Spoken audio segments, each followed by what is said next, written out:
Otros tipos de variables se asocian al trabajo con las hipótesis. Nosotros habíamos puesto un ejemplo de hipótesis bivariada, un ejemplo, lo tenemos más adelante también.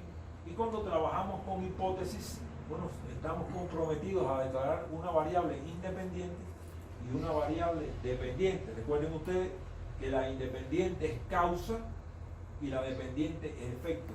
Por tanto, podemos decir que estamos trabajando con hipótesis de causa-efecto, con hipótesis que también se conocen como hipótesis bivariadas.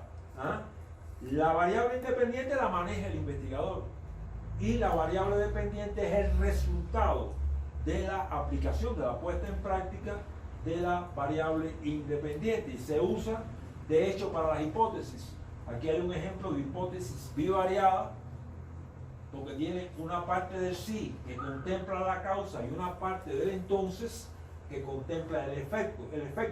Aquí vemos cómo hemos ejemplificado una hipótesis bivariada con una parte que es la parte de la causa, la parte del sí, y la parte del efecto, que es la parte del entonces. En caso de utilizarse un tipo de hipótesis, digamos como esta, estamos comprometidos a declarar la variable independiente y la variable dependiente. ¿Cuántas variables pueden aparecer en una investigación científica? Bueno, podríamos decir que podrían existir muchas variables, pero cuando nos referimos a la variable principal, es aquella que estamos manejando esencialmente en el proceso investigativo, la que manejamos básicamente en el proceso investigativo, y esa variable que la vemos incluso desde el título de la investigación es la que vamos a operacionalizar. Vamos a hacer el trabajo de operacionalización con esa variable.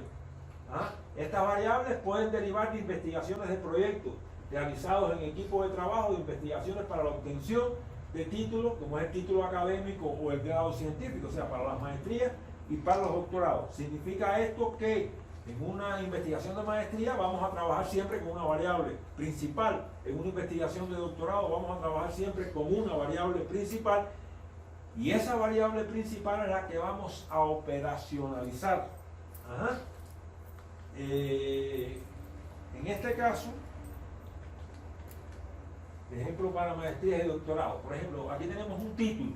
Aquí tenemos un título ejemplificando lo que queremos establecer. Por ejemplo, una estrategia metodológica es el resultado principal, es el qué. Es para la educación ambiental de los estudiantes de quinto año de la educación primaria comunitaria vocacional de la Unidad Educativa Internacional del Sur. Bueno, esto fue una tesis, creo que les comenté en un momento anterior, donde yo fui el tutor y que se hizo aquí precisamente en La Paz, en este centro de educación primaria comunitaria, vocacional, y esta investigación se desarrolló, llegó a su final y la persona obtuvo el título académico de máster en ciencia. Pues entonces hemos tomado este título, que es un título real, que es una investigación que se desarrolló, que como ustedes pueden ver tiene el qué, el para qué, el con quién y el dónde.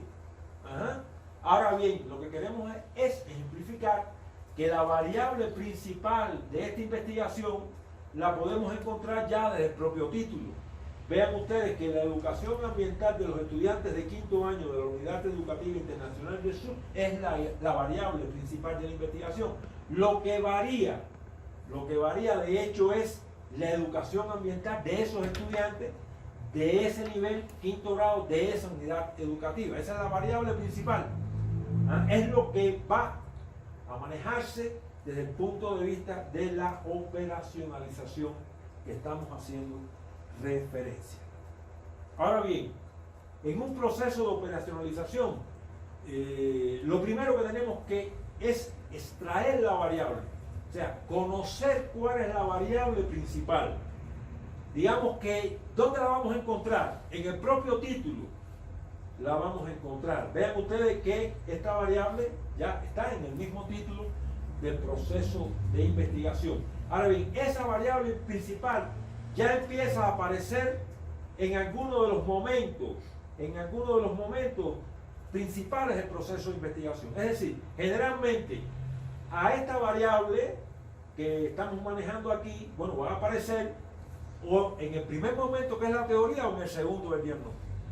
muchas veces se dice que la variable principal de la investigación se debe declarar en el primer momento que es el teórico, para que entonces se defina esa variable. O sea, declararla y explicar de alguna manera, definir de alguna manera la variable. O sea, hay que declarar que la variable principal del presente proceso investigativo es la educación ambiental, por ejemplo, de los estudiantes de quinto año de la Unidad Educativa Internacional del Sur. Esa declaración, por regla general, se hace en el primer momento, en el momento de la teoría, y se explica por qué eso es una variable, de alguna manera.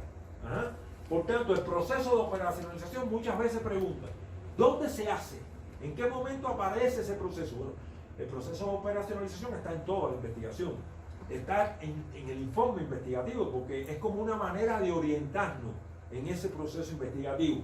Ahora bien, se presenta y define generalmente en el primer momento, en el capítulo teórico, aunque a veces hay quienes en el momento de iniciar el diagnóstico, en el, digamos, segundo capítulo, muchas veces segundo capítulo, primera parte del segundo capítulo, allí se dice que la variable es la siguiente y se explica esa variable. O sea, que puede estar en el primer momento, la mayoría de los autores consideran que debe estar en el primer momento, aunque muchas veces aparece en el segundo momento, y bueno, si aparece, bueno, no hay por qué estar criticando mucho esto de en qué momento debe aparecer, en el momento más lógico que el investigador considere que debe ser el primero, que es la teoría, o el segundo, que es el diagnóstico.